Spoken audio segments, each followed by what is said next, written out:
Hello everyone, फिर से एक बार आप सभी का स्वागत है मेरे यूट्यूब चैनल इजी नर्सिंग में। दोस्तों, आज के इस वीडियो में हम लोग 2015 के सप्ली में पूछे गए क्वेश्चन पेपर को सॉल्व करेंगे।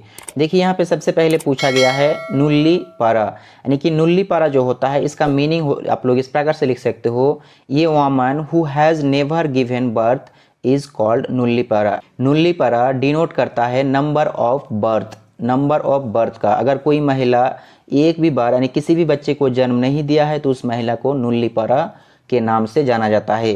उसके बाद यहाँ पे आप लोगों को पूछा गया है कॉन्सेप्शन। तो कॉन्सेप्शन का मीनिंग आप लोग इस प्रकार से लिखोगे, conception refers to the fertilization of an egg by sperm leading to the formation of viable pregnancy. या फिर दूसरा मीनिंग आप लोग इस प्रकार से भी लिख सकते हो, conception is the process of becoming pregnant involving fertilization and implantation.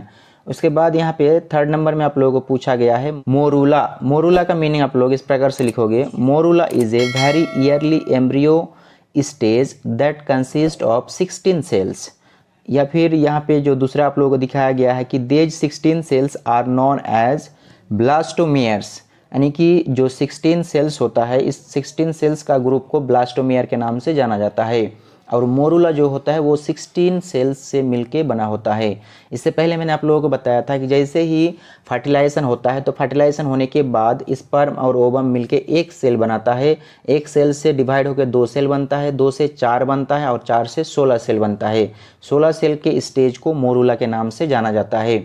Morula के बाद आपका क्या बनेगा, तो मोरूला के बाद बनेगा आपका ब्लास्टोसाइट। इसलिए आप लोग इसका मीनिंग इस प्रकार से भी लिख सकते हो, it is a solid ball of cells resulting from the division of the fertilized egg before become a blastocysts, यानी कि ब्लास्टोसाइट से बनने से पहले का जो स्टेज होता है उसी को मोरूला कहा जाता है। उसके बाद यहाँ पे आप लोगों को पूछा गया है ट्विन। ट्विन का मीनिंग आप लोग इस प्रकार से लिख सकते हो, twin refers to the occurrence of 2 offspring in a single pregnancy. Offspring का मतलब होता है बेबी या फिर आप लोग कह सकते हैं कि चाइल्ड, यानी कि यहाँ पे बताया गया है कि ट्विंस एक ऐसा सिचुएशन है जिसमें क्या बनता है, एक ही प्रेगनेंसी में 2 बच्चे का जन्म होता है, एक ही प्रेगनेंसी में 2 बच्चे का फॉर्मेशन होता है। इस स्टेज को या इस प्रोसेस को ही आपका क्या कहा जाता है, ट्विंस कहा जाता है।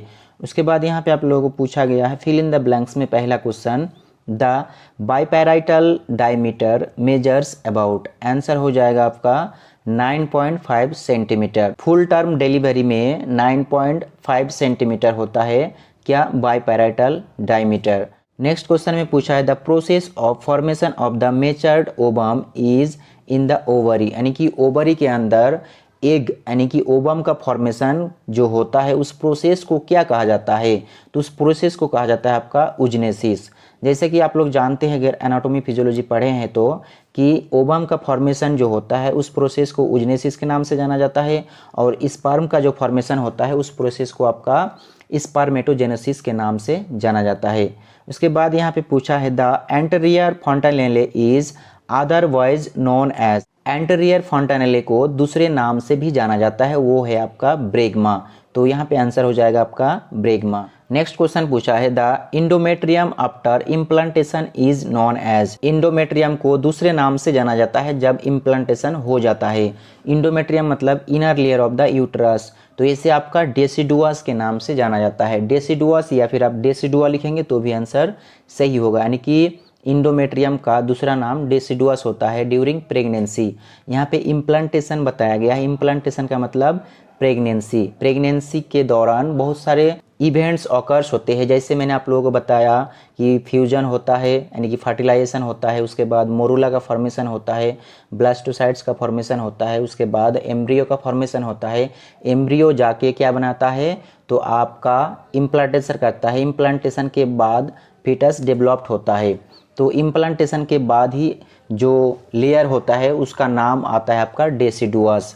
उसके बाद यहाँ पे आप लोगों को दिखाया गया है the state whether true and false. पहला question, the normal position of the uterus is retrovert and anteflexed, तो आंसर हो जाएगा आपका true. Next question, internal podalic version is done under general anaesthesia, तो इसका भी आंसर हो जाएगा आपका ट्रू।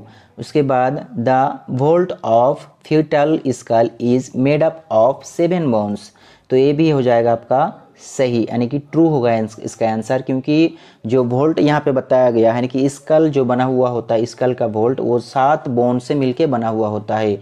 क्योंकि जो फ्रंटल बोन होता है वो 2 भागों में डिवाइड हो जाता है, यहाँ पे 2 बोन पाया जाता है, इसलिए इसे 7 वोल्ट यानी कि 7 बोन के नाम से जाना जाता है। इसलिए यहाँ पे आप कह सकते हैं कि वोल्ट जो होता है फीटल स्कल का वो 7 बोन से बना होता है। तो यहाँ पे आप लोगों को स्ट्रक्चर में भी दिखाया गया है 7 जो वोल्ट का बोन से, ये सारा बोन्स आप लोगों को दिख रहा है, इसी 7 बोन्स को स्कल का वोल्ट कहा जाता है। उसके बाद पूछा गया है seminal fluid contains 50 million sperms पर ml, तो इसका आंसर हो जाएगा ट्रू, क्योंकि जो सेमिनल फ्लूइड होता है नॉर्मली उसमें 15 मिलियन से लेके 200 मिलियन तक स्पर्म प्रेजेंट होता है। तो यहाँ पे 50 मिलियन बताया है, यानी कि ये होगा आपका ट्रू। उसके बाद यहाँ पे आप लोगों को दिखाया गया है 2014 में पूछे जाने वाले क्वेश्चन पेपर। तो दोस्तों आज की वीडियो में बस इतना ही। नेक्स्ट वीडियो में हम लोग 2014 के पूछे जाने वाले क्वेश्चन पेपर को सॉल्व करेंगे।